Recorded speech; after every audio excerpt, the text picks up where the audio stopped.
नमस्कार दोस्तों, मेरा नाम है वंशिका यादव। दोस्तों, आजकल की भागती दौड़ती जिंदगी में सभी को मानसिक शांति यानी पीस की जरूरत होती है। खास तौर से कोरोना महामारी के बाद से दुनिया भर में ज्यादातर लोगों ने अपने दिनचर्या में योग और ध्यान को शामिल कर लिया है। वैसे हम जानते हैं कि प्रधानमंत्री नरेंद्र मोदी ने योग को न केवल देश बल्कि विदेशों तक में पहुंचाया है। हर वर्ष 21 जून को अंतर्राष्ट्रीय योग दिवस मनाया जाना इसी का हिस्सा है। इसी कड़ी में एक बार फिर प्रधानमंत्री नरेंद्र मोदी ने योग और मेडिटेशन को दुनिया के सामने रखा है, उसके महत्व को बताया है, साथ ही इसके जरिए हम अब कैसे अपना जीवन बदल सकते हैं उसे बखूबी समझाया है। दरअसल प्रधानमंत्री मोदी ने अमेरिकी पॉडकास्टर और लेक्स फ्रीडमैन के साथ योग और मेडिटेशन को लेकर भी चर्चा की। उन्होंने इस पॉडकास्ट में मन की शांति के महत्व पर जोर दिया। उन्होंने यह भी समझाया कि ध्यान और योग हमें जीवन की चुनौतियों का सामना करने की मदद कर सकते हैं। आध्यात्मिकता में, अपने शांत पलों में जब आप ईश्वर के साथ होते हैं तो आपका मन कहाँ जाता है? मंत्र इसमें कैसे मदद करता है? जब आप उपवास कर रहे होते हैं, जब आप बस अपने आप में अकेले होते हैं। देखिए, कभी हम लोगों को कहते हैं ना मेडिटेशन, तो बड़ा भारी शब्द बन गया है। हमारे यहाँ भाषा में एक साधा शब्द है ध्यान। अब किसी को मैं कहूँ कि भाई मेडिटेशन के संदर्भ में ध्यान की बात करूं तो सबको लोग बहुत बड़ा बोझिल है, ये तो हम कर सकते ही नहीं, कैसे कर सकते हैं हम कोई आध्यात्मिक पुरुष तो है नहीं।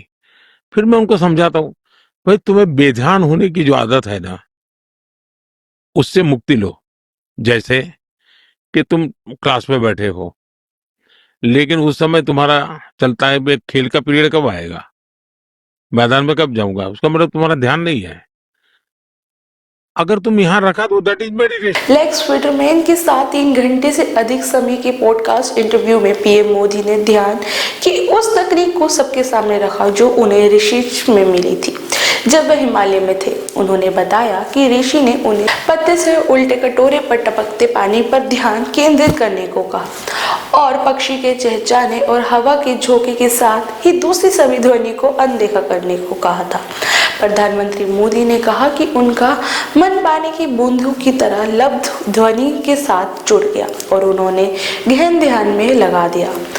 उन्होंने विस्तार में बताया कि ध्यान कोई रॉकेट साइंस नहीं है। इसका मतलब है कि खुद को विचलित होने से मुक्त करना और वर्तमान में मौजूद रहना। पीएम मोदी ने पॉडकास्ट में इस बात की भी चर्चा की कि संत ने एक टेक्निक सिखाई। उन्होंने कहा वो कोई मंत्र नहीं था, ना कोई परमात्मा नहीं था, कुछ नहीं था।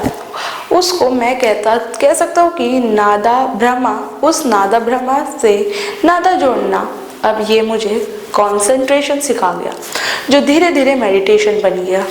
हमें याद है कि प्रधानमंत्री नरेंद्र मोदी तमिलनाडु के कन्याकुमारी स्थित विवेकानंद शिला स्मारक पर अपनी साधना के लिए पहुंचे थे। 2004 के लोकसभा चुनाव प्रचार के शोर शराबे में थमने के बाद पीएम मोदी ने भारत के सुदूर दक्षिणी छोर पर स्थित इस महत्वपूर्ण स्थल का दौरा किया था। पीएम मोदी कन्याकुमारी के विवेकानंद रॉक मेमोरियल में साधना में लीन हुए थे। पौराणिक कथाओं में भी योग और ध्यान के बारे में बताया है। पौराणिक कथाओं के अनुसार पहली बार भगवान शिव ने अपने 7 शिष्यों को योग सिखाया था। प्राचीन भारत में जन्मा योग का आज विश्व के कोने कोने तक पहुंच चुका है। भारत में एक परंपरा के रूप में योग एक लंबी सांस्कृतिक विरासत रही है। प्रधानमंत्री ने अपने पॉडकास्ट में आज की युवा पीढ़ी को योग और ध्यान के महत्व को समझाया। उन्होंने यह भी कहा कि ध्यान और योग हमें जीवन की चुनौतियों का सामना करने की मदद देता है।